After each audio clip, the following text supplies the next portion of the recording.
The Conservative government that gave that ruling gave the Scottish people a chance to make their own decision, to have that self-determination. They voted pretty decisively that they wanted to stay within the Union. And I think what the Scottish people will want, I have family there, I have friends there, they want to focus on the things that are affecting them on a day-to-day basis, such as the cost of living, such as educational attainment, which is obviously dropped under an SNP government.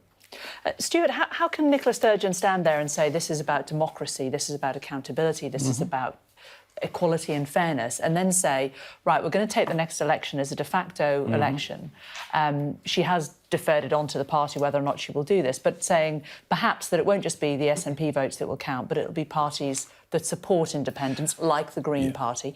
How can she say that a vote for the Green Party, which might be for a number of reasons, nothing to do with independence, is a vote for Scottish independence in any legal state? She didn't speak for the Greens. She was very clear not to do that. But on the point about democracy, and this is why I always find Conservatives quite hilarious, the SNP have won the last 8 elections. And the mandate for independence in the Scottish Parliament today, after the 2021 election, is the largest it's ever been. It is, and the First Minister alluded to this, utterly unsustainable for a nation, any nation, as John Major recognised, to be held in a union against the explicit wishes of the people. So, of some of the people, half of the people. Well, as I'm pointing out to you, in Holyrood right now, there is the biggest ever MSP majority for independence. That's an extraordinarily strong democratic mandate upon which to proceed. Now, if we're going to look for a specific mandate to do something different at the next UK election, and that will be the clarity of that, the detail of that will be determined, I think that's absolutely the right approach, given that we have had this ruling today. Sir Keir, do you fear that this could really hit the Conservatives in Scotland, in the sense that a lot of people who perhaps supported independence voted SNP because they want independence? They may see this as the end of the road. They may, unlike the SNP that we have here in the studio, think that there isn't any legal options now open to the SNP to bring this. And they might think, right, well, actually, I want change, I'm going to vote Labour, and we could see the Conservative vote decimated even further north of the border. Well, look, I've got some very good Scottish colleagues who are working incredibly hard for full votes in Scotland. But I think that the key thing for me here is, and I was reflecting on the judgment earlier today, I think, people don't want a referendum. What they want is for the government of the day to focus on the issues that matter to them. They want, across the UK, we know that their health services are under great strain. They want better health services. They want better educational attainment. They want a better quality of life, and that's where the focus should be, rather than this ideological battle, which was settled in 2014 with the cooperation of the SNP, with this understanding that it was a once-in-a-generation vote, and I think that should be respected.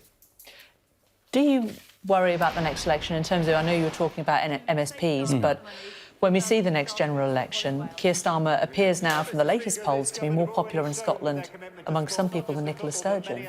Do you fear the growth of the Labour Party in Scotland? No, I don't. And the reason I don't is Labour are offering nothing new. At the very best, it's Tory light. When they have their, make immigration work slogans in one hand, or their, make Brexit work posters in the other hand, I think they're offering nothing which will help Scotland. This is simply trying to win votes from Tories in England, and I do fear for Labour it simply will not work. OK, Stuart Hosey and Sir Keir Starmer, thank you both so much for joining us in advance of Prime Minister's questions. And our political editor, Beth Rigby, has just joined me in the studio as well. The Prime Minister's going to take to his feet at any moment. But, Beth, this decision... he's taking it on his feet now. We'll get your reflections as soon as he sits down. Mr. Speaker, this morning I had meetings with ministerial colleagues and others. In addition to my duties in this House, I shall have further such meetings later today. Jonathan Gullis. Thank you, Mr. Speaker. People in places like Stoke-on-Trent North, Kidsgrove and Tork aren't getting the help they need quickly enough when it comes to mental health. Fellow campaigner James Starkey and I were delighted when the Prime Minister, who was then Chancellor, said he would back our campaign every step of the way to get mental health nurses into GP surgeries. So will the Prime Minister deliver on his promise, back our No Time to Wait pilot scheme developed by the Royal College of Nursing, and help get people the support they need? Well, Mr. Speaker, can I thank my honourable friend for his continued campaigning on this important issue?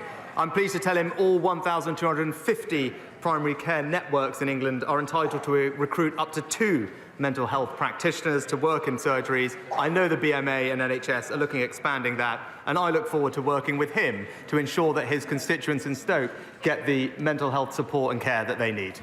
We now come to the Leader of the Opposition, Keir Starmer.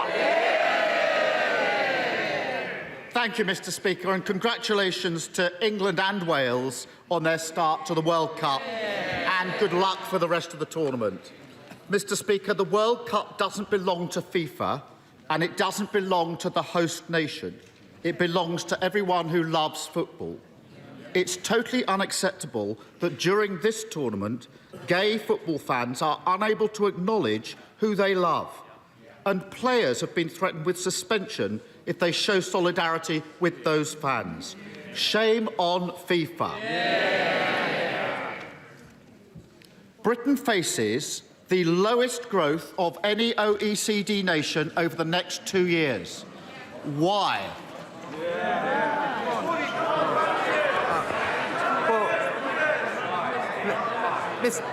Mr. Speaker, this country has experienced since 2010 the 3rd highest growth in the G7. This year, the fastest growth in the G7, and unemployment at a multi-decade low. We're getting on to deliver more growth, Mr. Speaker. We're delivering free ports. We're investing in apprenticeships. We're protecting R&D. And if the Labour Party is serious about actually supporting growth, maybe they should get on the phone with their union paymasters and tell them to call off the strikes. Mr. Speaker, Order. We want to get through Prime Minister's questions, and you're not helping me. Keir Starmer. he's in total denial. We're bottom of the 38 OECD countries who are all in the same boat when it comes to COVID and Ukraine. And he wants a pat on the back. It's like a football manager, bottom of the league at Christmas, celebrating an away draw 3 months ago, and it won't wash. So they don't like their record, that's the problem. So let's try it another way. Why is Britain set to be the first country into recession and the last country out? Mr. Speaker, I'm pleased that the Right Honourable Gentleman brought up the OECD report, because it contained actually 3 very important points. Firstly, it made the point that actually in the years following the pandemic, we're projected to have almost the highest growth amongst our peer countries.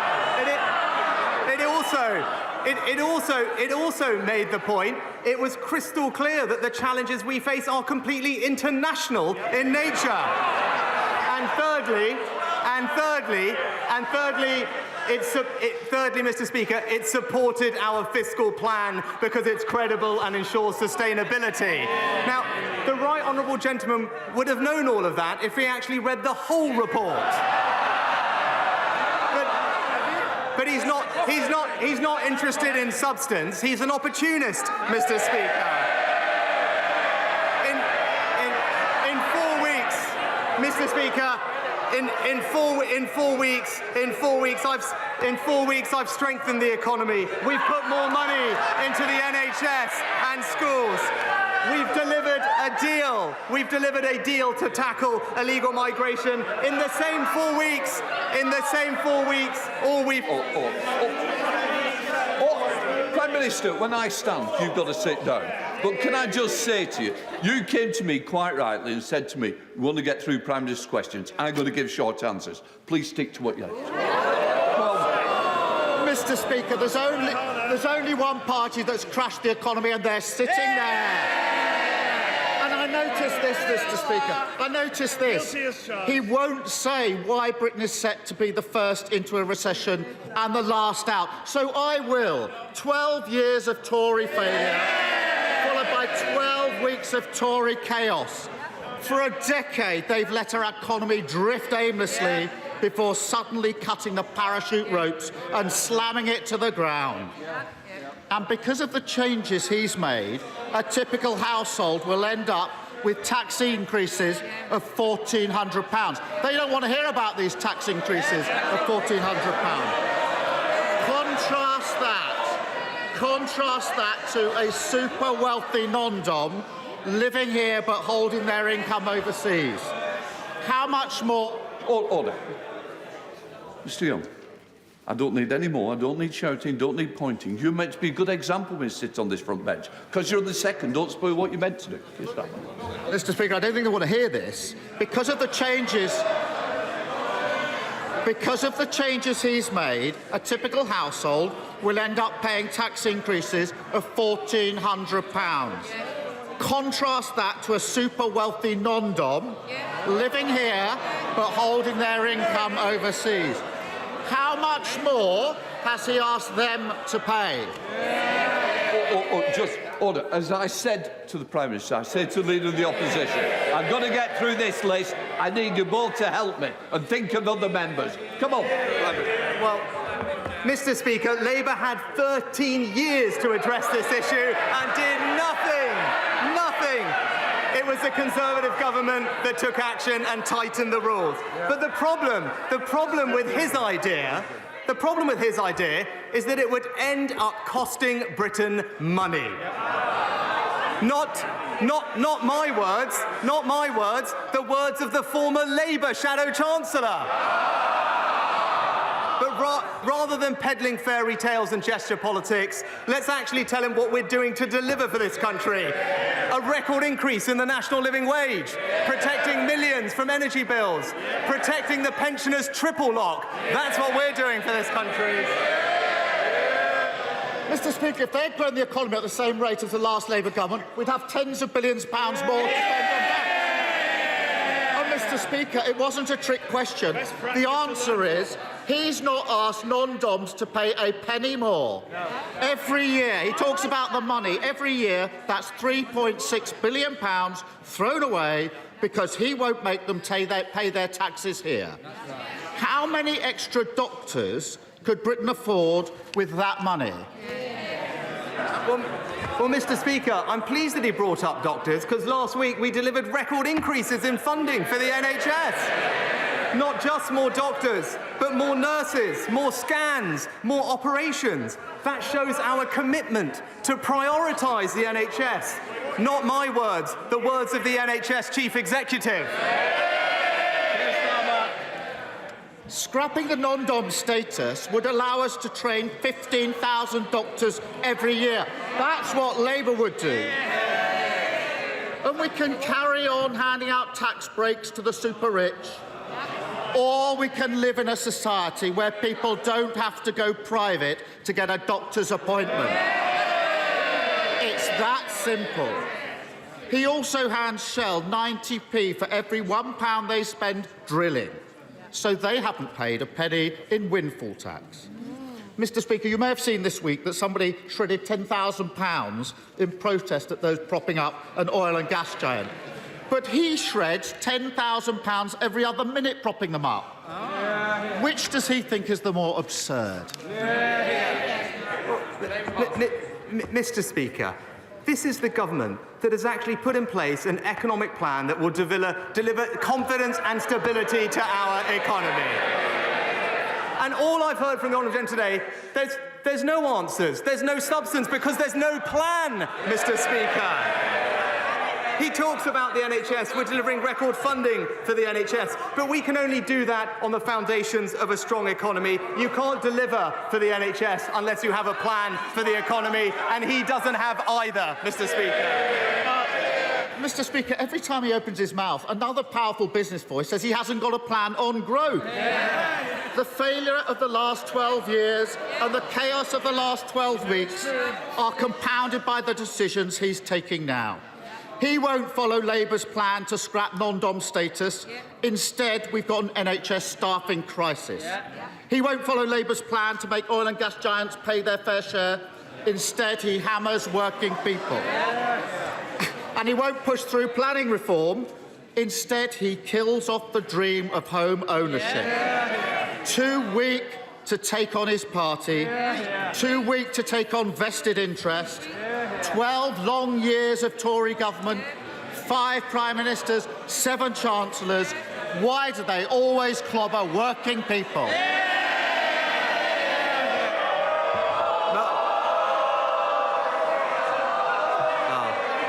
Mr. Speaker, he talks about leadership. This summer, I stood on my principles and told the country what they needed to hear, even though it was difficult.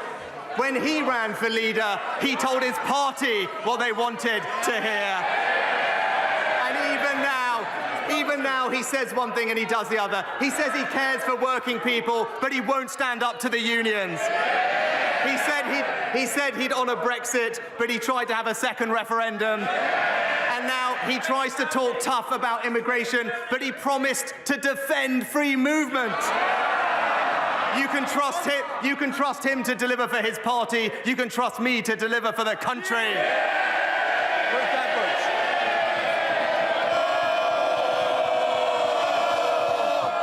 Ruth Edwards. Thank you, Mr. Speaker.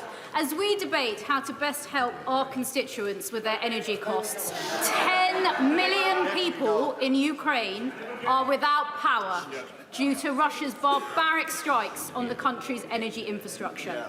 So can my right honourable friend set out what support we will be providing to our Ukrainian allies to help them repair the damage and keep their citizens warm this winter? I'm pleased to tell my honourable friend that I spent time discussing this with President Zelensky at the weekend and talking to Ukrainian families about the impact these awful strikes are having on them. I know the whole House will be proud to know that we're providing millions of pounds of immediate support with generators, shelter and water repairs on top of the 570 mobile power generation that we are donating to power facilities across Ukraine. We're also working with the government to repair critical infrastructure with 8 projects identified by UK Export Finance to be delivered in the near future. We now come to the Leader of the SNP, Ian Blackford. Thank you, Mr. Speaker. I'm sure the whole House will want to join me in welcoming the moderator of the Church of Scotland to our proceedings this afternoon and to thank him for his sermon at St Margaret's this morning. Mr. Speaker, this morning the Supreme Court clarified a point of law, but the very point of democracy in this union is now at stake, and democracy will not be denied. Because whether Westminster likes it or not, last year the people of Scotland voted for a Scottish Parliament with a majority and the mandate to deliver an independence referendum. The Prime Minister has every right to oppose independence. He has no right to deny democracy to the people of Scotland. If the Prime Minister keeps blocking that referendum, will he at least be honest and confirm that the very idea that the United Kingdom is a voluntary union of nations is now dead and buried? Well, Mr. Speaker, let me start by saying we respect the clear and definitive ruling of the Supreme Court of the United Kingdom. And what I would say to the honourable gentleman, that, firstly, I am looking forward to also seeing the moderator of Scotland tomorrow. And I think that the people of Scotland want us to be working on fixing the major challenges that we collectively face, whether that's the economy, supporting the NHS, or indeed supporting Ukraine. Now is the time for politicians to work together, and that's what this government will do. Ian Blackford. Mr. Speaker, it is right that we respect the decision of the court. But the Prime Minister can't claim to respect the rule of law and then deny democracy in the very same breath. If democracy is to matter, if elections matter, then mandates matter. Since 2014, the Scottish National Party has won 8 elections in a row. Last year, we won a landslide. The Scottish Parliament now has the biggest majority for an independence referendum in the history of devolution. The Prime Minister doesn't even have a personal mandate to sit in 10 Downing Street. What right does a man with no mandate have to deny Scottish democracy? But, Mr. Speaker, when it comes to Scottish democracy, I'm pleased that the Scottish Government has one of the most powerful devolved assemblies anywhere in the world. And I'm pleased, and I was pleased, very shortly after becoming Prime Minister, to be the first Prime Minister in over a decade to attend the Council, to sit down with the First Minister, to explore ways in which we can work together with the Scottish Government to deliver for the people of Scotland. whether that's delivering our growth deals, delivering free ports, or ensuring that the £1.5 billion of extra Barnet money can go towards supporting public services. That's what we're committed to doing in Scotland. Gareth Johnson. Mr Speaker, last month, Just Stop Oil clambered up the Dartford crossing, causing chaos for days. They then attacked artworks, the M25, and anything else to cause misery and mayhem. These people are not protesters, they are criminals. Will the Prime Minister therefore consider making Just Stop Oil a prescribed organisation so that they can be treated as the criminal organisation they actually are? Mr. Speaker, the kind of demonstrations we've seen recently disrupt people's daily lives. They cause mass misery for the public and they put people in danger. The police have our full support in their efforts to minimise this disruption and tackle reckless and illegal activity. The Public Order Bill will give them the powers they need, and I look forward to seeing the support that that bill receives from every part of this House. Ed Davey. Mr. Speaker, one of my constituents, Vanessa, has contacted me in floods of tears. Her mortgage payments have risen by £500 a month. She and her husband were already struggling with high energy bills and high food bills. Now, like 1 in 4 across the country, they fear losing their home. We are out of options and heartbroken, says Vanessa. So will the Prime Minister introduce a new mortgage protection fund paid for by reversing his tax cuts to the banks? Will he help Vanessa keep her home? Mr. Speaker, I'm deeply sorry to hear about Vanessa's circumstances, and I want her to know that the plan that the Chancellor announced last week will help families like hers up and down the country, because it's the right plan to tackle inflation, to limit the increase in mortgage rates and ensure confidence in our economy. There is specific help that the Chancellor announced, offering low-interest loans to those owners on benefits to cover interest on mortgages of up to $250,000. The Chancellor is also meeting with mortgage lenders in the coming weeks, and we will continue to do all we can to support those homeowners who are struggling with their payments. Greg Tracy. Thank you, Mr. Speaker. I recently took part in the Pitching In campaign, which promotes grassroots sports and also celebrates the volunteers who make it possible every week. So would the Prime Minister join me in thanking those volunteers for the incredible work they do? And also, with top-flight football taking a bit of a break at the moment because of the World Cup, would he join me in reminding people that it's the perfect opportunity to go out and support their local non-league football teams who are incredibly welcoming, and including in that, of course, Atherstone Town Community Football Club, Bedworth United and Coleshill Town in my constituency.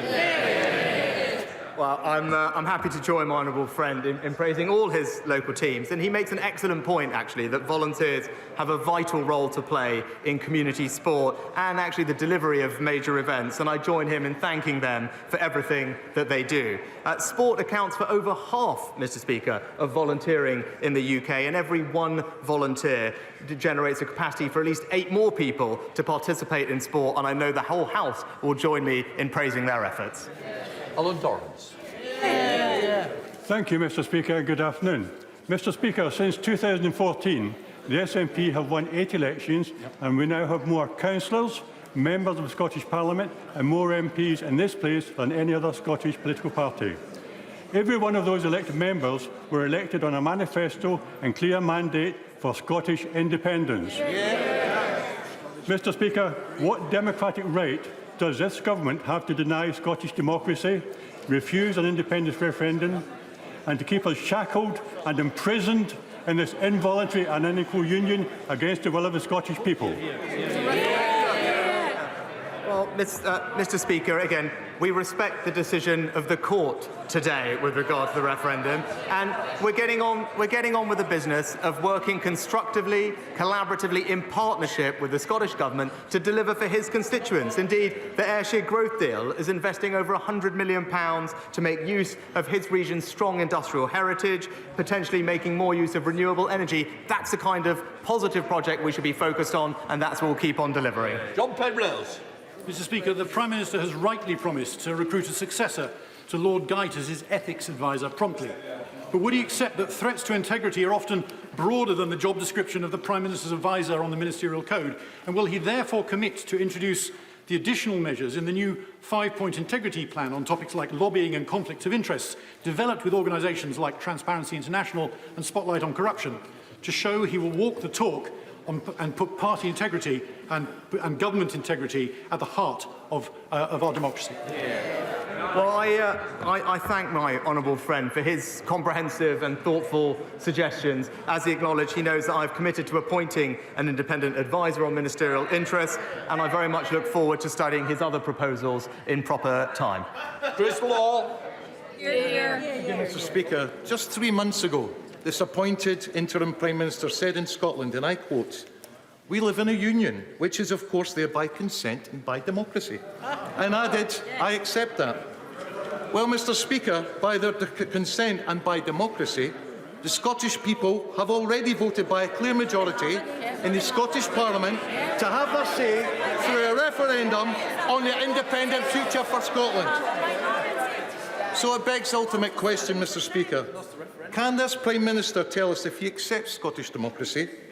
And if so, how that's compatible with today's Supreme Court ruling that clearly exposes the myth that the UK is a voluntary union and is upheld by consent? Mr. Speaker, at a time like this, the Scottish people want to see their governments working together on the things that matter to them, and I believe that that is possible. And actually, he should know this, Mr. Speaker. In his own constituency, we've been able to support culture and tourism, working together to bring the V&A to Dundee. That's an example of a positive project. It demonstrates the benefits of the union, and that's what we'll keep on delivering. Sir Paul Beresford. Thank you, Mr. Speaker. My right honourable friend will be aware that the government provides a slim financial support across 5 firms for small modular reactors. A few other countries have woken up and are seriously investing in SMRs. As Sizewell will not be running until 2031 at the earliest, should we not be doing the same?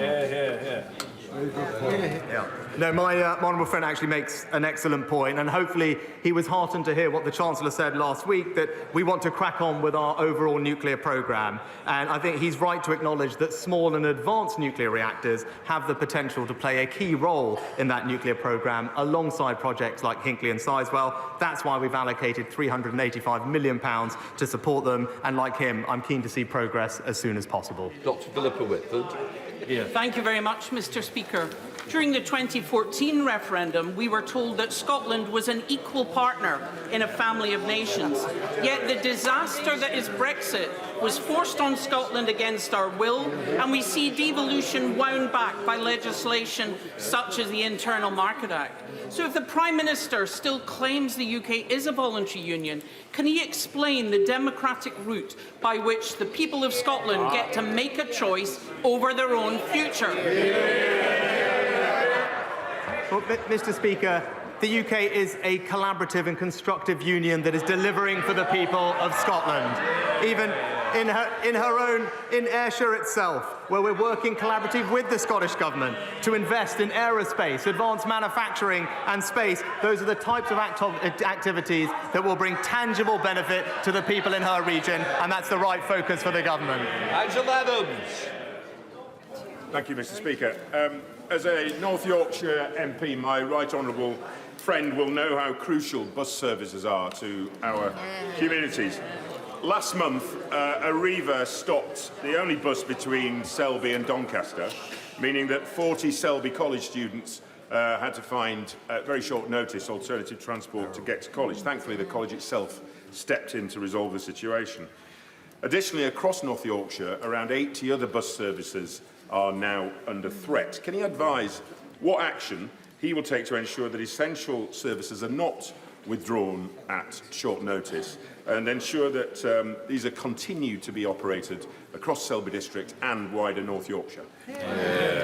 My right honourable friend is absolutely right, and he knows that I share exactly the same challenges that he faces in our rural areas of making sure that our constituents have access to the bus services they need. I'm pleased that the Chancellor's allocated funding for extra bus services across the country, and I look forward to working with him to ensure that that money finds its way to rural areas like North Yorkshire to provide the connectivity that's so important for people to have opportunity and get access to public services. Olivia Blake. May I refer the House to my register of interests? Mr. Speaker, tomorrow marks 1 year since 32 people lost their lives in the Channel. New evidence suggests that the boat reached British waters and that the French and British authorities knew that it was in distress for a very long time.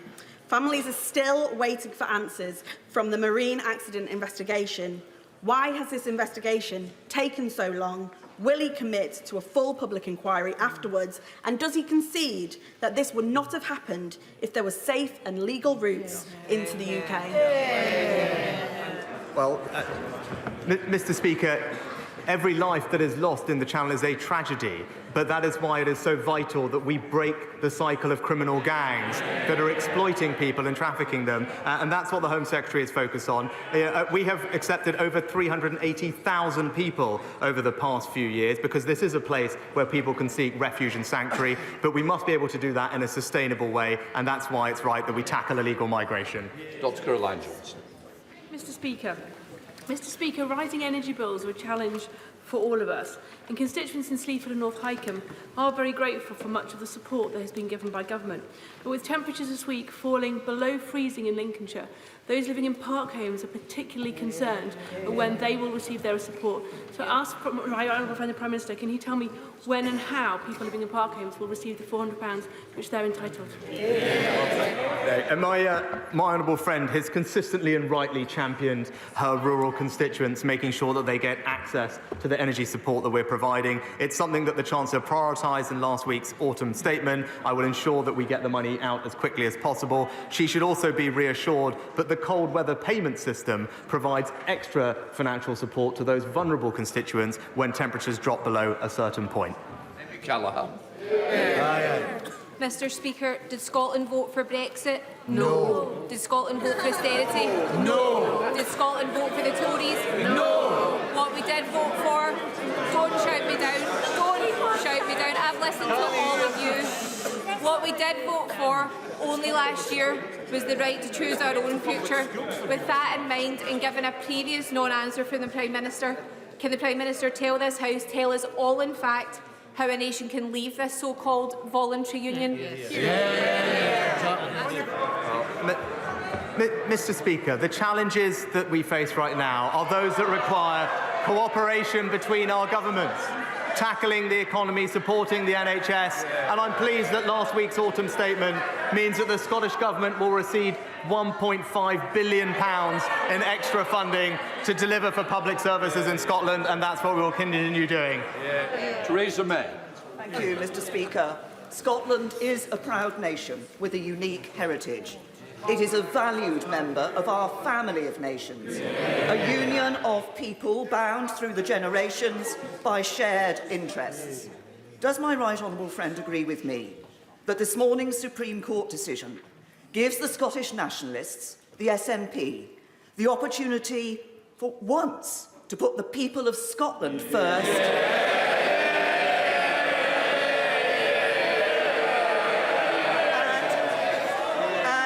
And end its obsession with breaking us apart.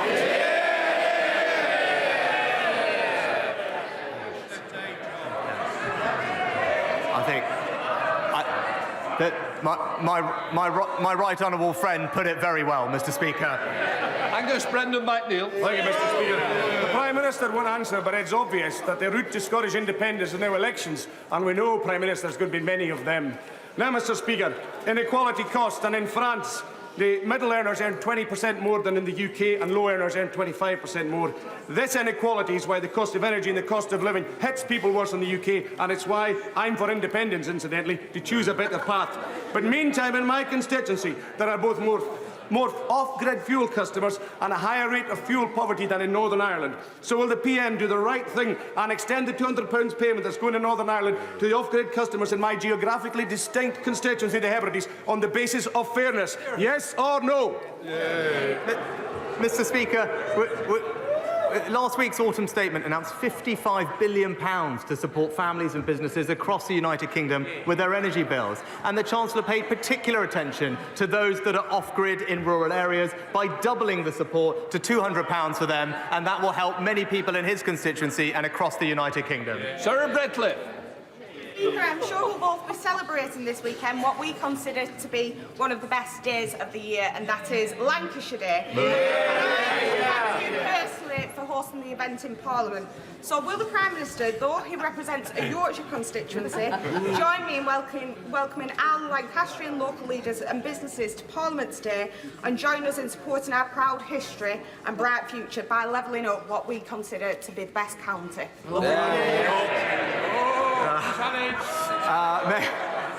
May I offer my best wishes to my honourable friend and indeed to you, Mr. Speaker, for Lancashire Day. And I can put local rivalry aside on this occasion to join her in thanking Lancastrians for their contribution to our country and to wish her the very best for today's event. Mr. Oswald. Mr. Speaker, what we've heard from the Prime Minister today is, in essence, that no matter how Scotland votes, Westminster will decide. Yep. But democracy demands differently to that. Mr. Speaker, the late Canon Kenyon Wright said, what if that other voice we know so well says, we say no and we are the state?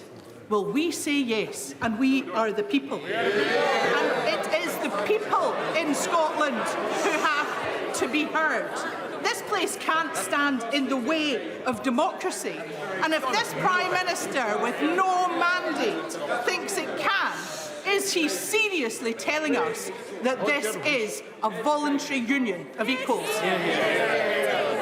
Well, Mr. Speaker, we are focused not on the SNP, but on the people of Scotland. That's who we're delivering for.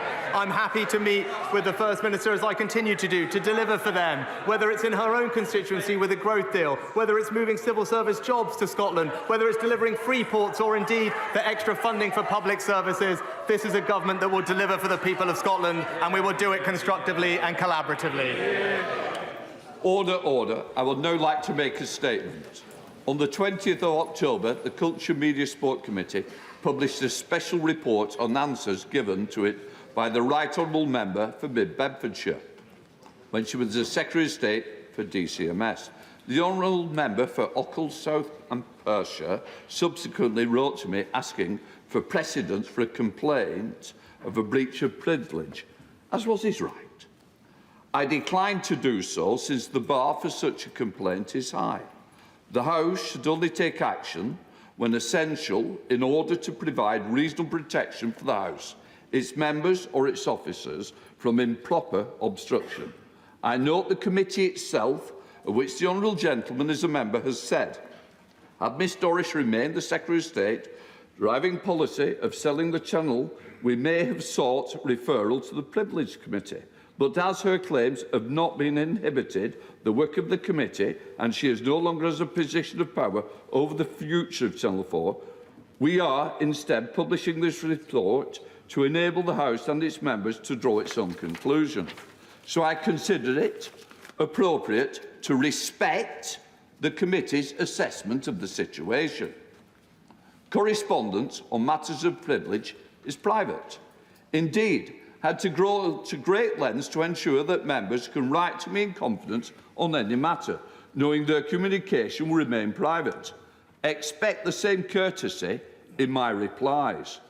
The Honourable Member has seen fit to give a partial and biased account of my letter on Twitter, and I await his apology. I gave the Honourable Member notice that I would be raising this matter at this time, but I do stress it is not the way we should be doing business in this House. Honourable Member for Ochil and Perthshire. Mr. Speaker, as you've the floor, yeah. Mr. Speaker, as you've just explained, the Commons Culture Committee, in which I sit, published a unanimous cross-party report about the testimony of the Right Honourable Member and the testimony she gave to the committee, and there are now considerable public interest in what should happen next. I want to put on record, Mr Speaker, that I deplore social media pylons against you or indeed anyone else. I've been on the receiving end of them and they are exceedingly unpleasant. But could I ask for guidance on what I and other members should tell their constituents about integrity in politics in this context? If someone misleads a committee, what should happen next? Can I just say, integrity is that, first of all, Clinton letter, but only half the letter is not integrity. In fact, far from it. It misled the people of this country. It certainly put me in bad light with the people of this country, and I don't expect that to happen in an impartial speaker. So if that was an apology, I don't think it was very good. David Davis. Mr Speaker, in following on from that, honourable members of this House have certain strict duties on them. First, there is a duty of upholding the institutions of this House. Clearly, in breaching the confidentiality of the Speaker's private correspondence, the member for Oakle and South Perthshire has knowingly broken that rule. And frankly, for that, if that was an apology, that was not sufficient for that alone. But we also have a duty to tell the truth. Now, in his public pronouncements, he implicitly criticised you, Mr Speaker, for not referring the DCMS Secretary of State to the Privileges Committee. But you were simply following the convention of agreeing with the DCMS Select Committee, of which he is a member.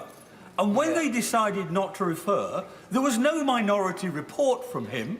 There was not even a vote against from him. It was a unanimous vote. So what he was trying to do, Mr Speaker, was to blame you by his partial release of his letter, and he was leading the public to believe that somehow you made this decision against the wishes of the committee. The rules of this House do not allow me to assert whether I view the misleading of the public as deliberate. So the House can make its own judgment on that. But this miserable half apology was completely inadequate for the breach of this measure. I'm going to leave it there for today, and I hope them will reconsider the way he's put his own part. Now, I come to the urgent question. I'm going to let members leave before...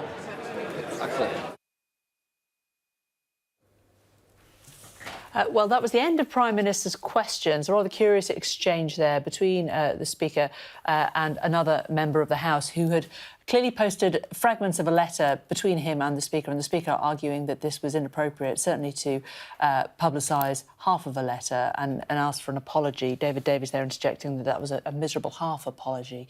But before that, we had Prime Minister's questions, of course. But we're now going to get an urgent question from Ian Blackford. Let's listen in. Ask the Prime Minister to make a statement on the decision of the Supreme Court and the rights of the Scottish Parliament to call for an independence referendum.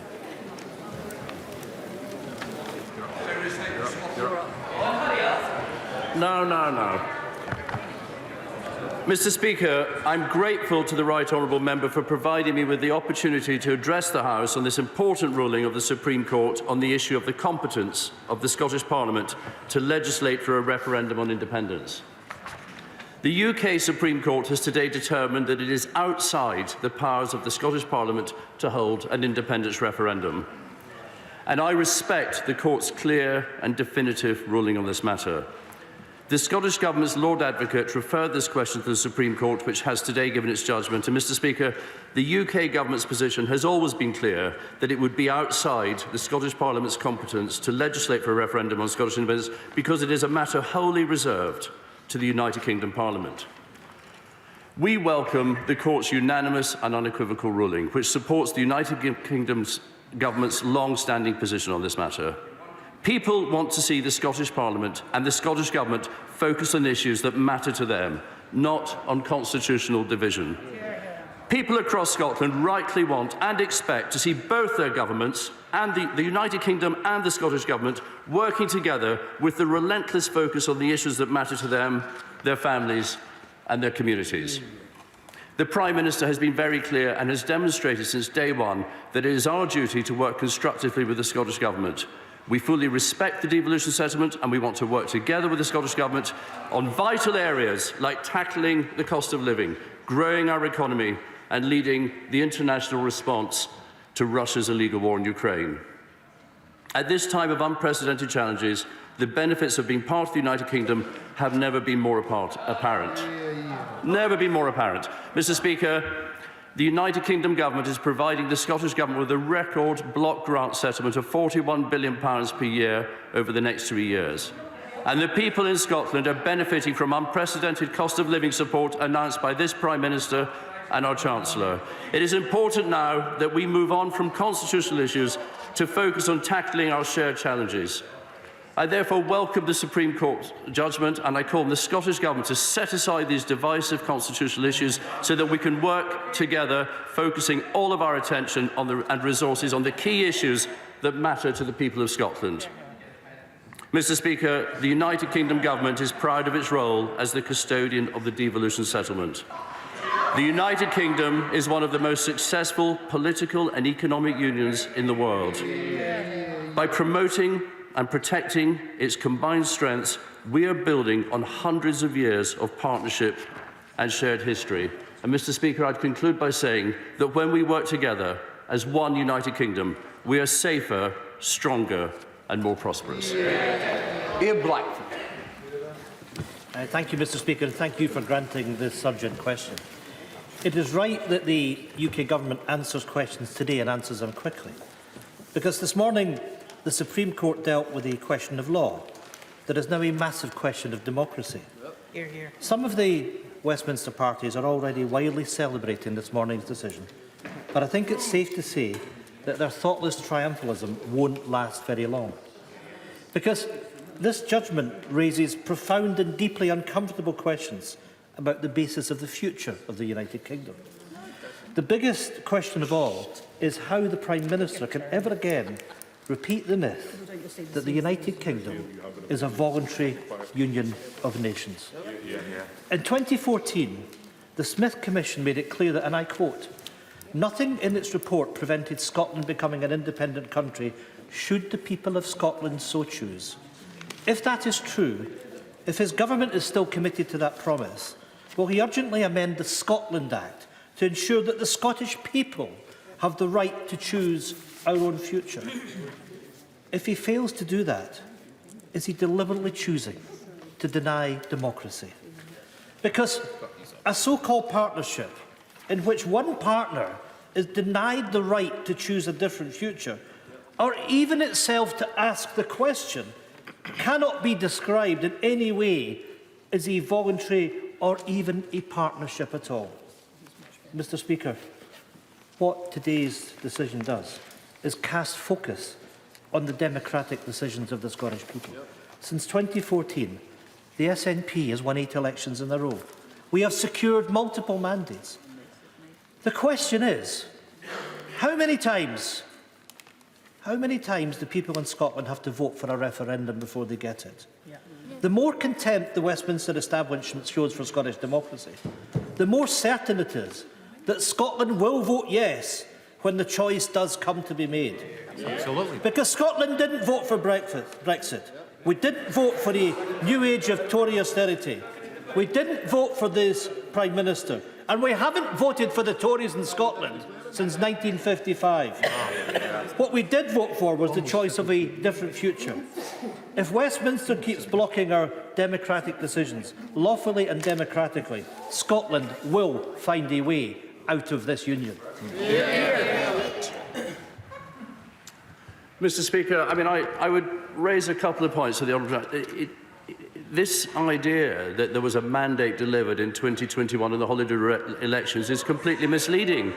As the First Minister herself said in an interview in the Herald, that parties, and this is when she thought that the former First Minister, their leader, previous leader Alex Salmond, was gaming the system with his party Alba, she very clearly said that parties should stand on both the list and first past the post constituency system. And the Greens did not fulfil that, neither did Alba. So let's be clear, in the 22 Holyrood elections, the so-called mandate, less than 1/3 of the Scottish electorate voted for the SNP. Shadow Secretary of State for Scotland, Ian Murray. Very much, Madam Deputy Speaker.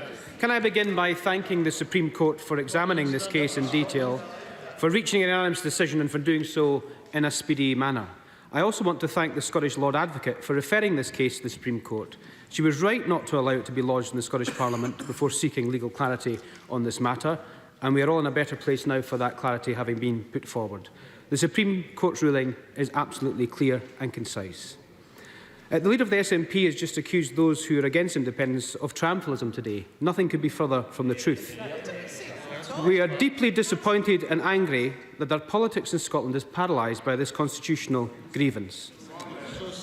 It's now time for all of us in Scottish politics to focus on the problems facing our country, from rocketing bills to the crisis in our NHS, and I wish they had such passion for doing that. I fear that won't happen after the First Minister has announced that she will turn the next general election into a de facto referendum. As an example, Madam Deputy Speaker, the SNP have made such a mess of our NHS that earlier this week, NHS chiefs have been discussing plans to privatise our health service. Labour, and perhaps our country's greatest achievement. There is not a majority in Scotland for a referendum or for independence, but neither is the majority for the status quo. There is a majority in Scotland and across the UK for change.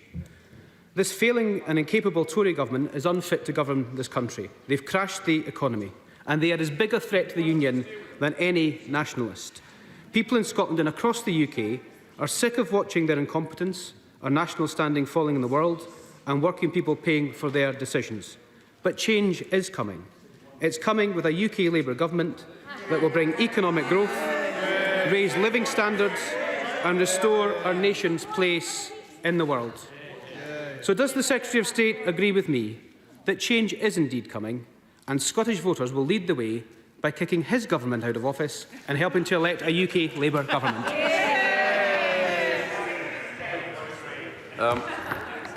Madam Deputy Speaker, no, I don't agree with him on his last point.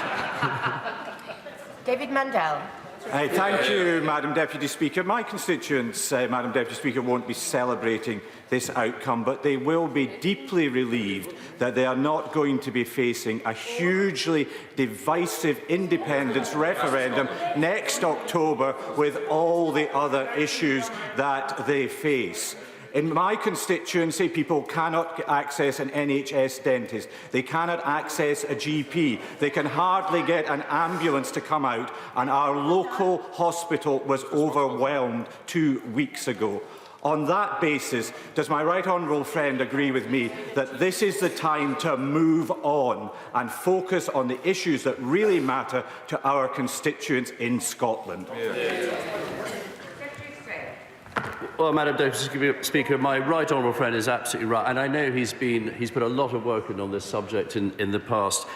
The Scottish Government must focus on the people's priorities. Public services in Scotland are falling behind and failing in many areas, and it is important that we now stop constitutional wrangling and focus on what the people's priorities are. That's what they want us to do. Kirsten Oswald. Well, let's step away from what's happening in the House of Commons at the moment. They're discussing the Supreme Court decision this morning regarding the possibility of another Indy referendum in Scotland, essentially saying that the SNP has no legal right to hold such a referendum. Let's bring in our political editor, Beth Rigby, here. Beth, the SNP we've heard there in the House, and also Nicola Sturgeon's speech a little bit earlier today. In fact, let's take a clip of what Nicola Sturgeon said. She said she felt disappointed after this decision by the Supreme Court. While I am obviously very disappointed by it, I do respect and accept the judgment of the court. In securing Scotland's independence, we will always be guided by a commitment to democracy and respect for the rule of law. Let's be absolutely blunt. A so-called partnership in which one partner is denied the right to choose a different future, or even to ask itself the question, cannot be described in any way as voluntary or even a partnership at all. So this ruling confirms that the notion of the UK as a voluntary partnership of nations, if it ever was a reality, is no longer a reality. And that exposes a situation That is quite simply unsustainable. Well, Beth, the fact it's very clear they've lost today, however they wish to dress it up, but they are now trying to turn this now from being about a referendum to being about democracy. Yeah, that's right, Jo. I mean, it was expected. There was an expectation that the Supreme Court would rule in this way, that it is not up to the Scottish Government to hold a referendum, that has to be a decision consented to by the UK Government.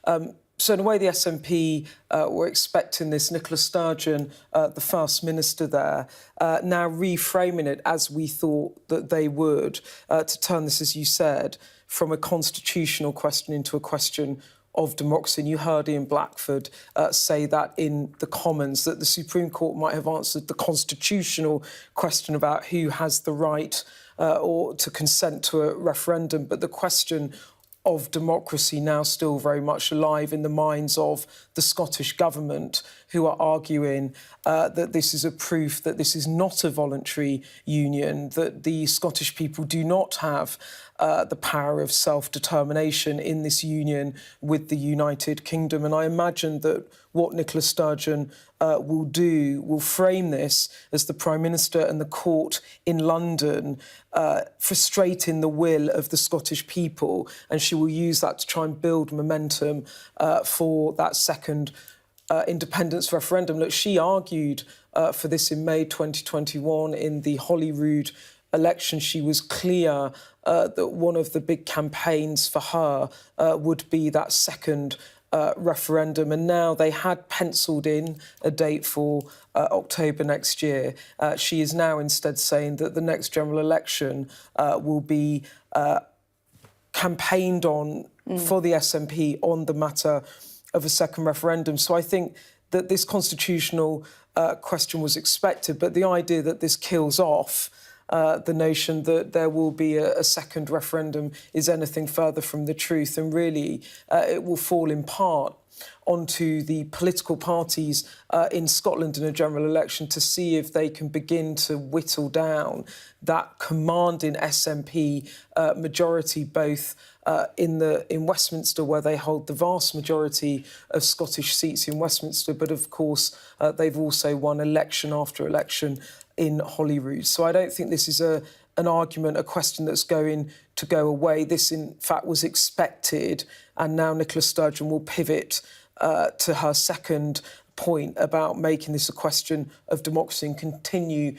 campaigning and now use, if you like, grievance politics that Scotland is being frustrated by the overlords in London, if you like. OK. And as for Prime Minister's questions, what did you make of the exchanges between Rishi Sunak and Keir Starmer today? Well, what was interesting about this was we'd obviously heard a lot from Jeremy Hunt last week about the autumn statement, but this was the first moment that Rishi Sunak, the Prime Minister, answered questions about the economy. I'd say politically this was safer ground for him. He's a former Chancellor. He's very used to standing up at the dispatch box talking about economy. So I think in terms of the optics of it, he was clearly more comfortable. He's had three... It felt like he'd had a good breakfast. Well, that's what you said. Did you say he's had his Weetabix? He's had his Weetabix as well. But I mean, if you think about it, the past three sessions have been so torrid for him. He had questions over Braverman and her reappointment, extremely controversial. He then had questions over bullying allegations, the resignation of Gavin Williamson. So he's had some really difficult weeks. This was easier for him in terms of the politics because he's more comfortable on the ground of economy. But in terms of the questions, it wasn't comfortable. I mean, there are two issues that Keir Starmer drew out there. The first is the OECD report saying that the UK is forecast to grow the slowest, have the worst economic performance of all G7 countries, which makes the argument that, well, this is a global problem that we're all dealing with. That suggests that there is a UK-specific element. And, of course, the second thing there was the issue of living standards, and living standards falling to their lowest levels since 2013, a lost decade, if you like, falling more steeply in the next 2 years than they have in 6 decades. It really puts into sharp focus the cost of living crisis that people are grappling with. And Keir Starmer is clearly trying to use Prime Minister's questions now to frame himself as the party on side of working people. That was quite difficult for Labour with Boris Johnson because he took so many working votes, if you like, from those traditional red wall seats, and trying to frame Rishi Sunak as a Prime Minister on the side of vested interest. He used three examples there. He talked about oil and gas profits. He talked about the failure to more heavily tax non-doms, which Labour claim would garner £3.6 billion in taxation. And then he also talked about Rishi Sunak's decision to delay that housing bill, and that's about building more houses because basically he's facing a Tory rebellion. So again, going back to weakness of the Prime Minister, that I think is a longer-term strategy now for Keir Starmer. Beth, thanks very much. Well, you are watching Sky News. Coming up next, we will have the very latest on that decision as the UK's highest court rules the Scottish Parliament does not have the legal power to hold a second independence referendum. The SNP making it very clear that for them, the battle is still on.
Good afternoon. You're watching Sky News at 1. These are our headlines.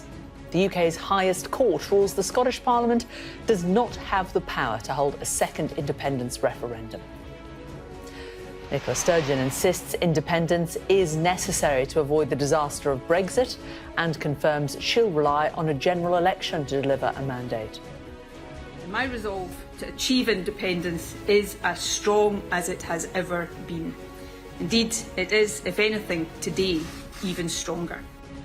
I think that the people of Scotland want us to be working on fixing the major challenges that we collectively face, whether that's the economy, supporting the NHS, or indeed supporting Ukraine.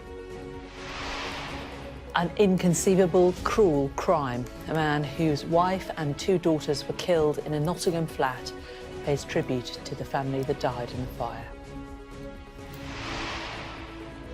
A newborn baby is killed in a Russian missile strike on a hospital in southern Ukraine.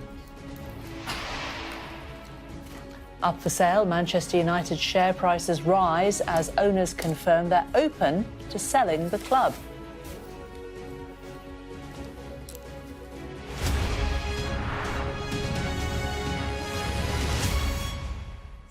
Hello, good afternoon and welcome to Sky News at 1. Scotland's First Minister Nicola Sturgeon has confirmed that her party will use the next general election as a de facto referendum on Scottish independence.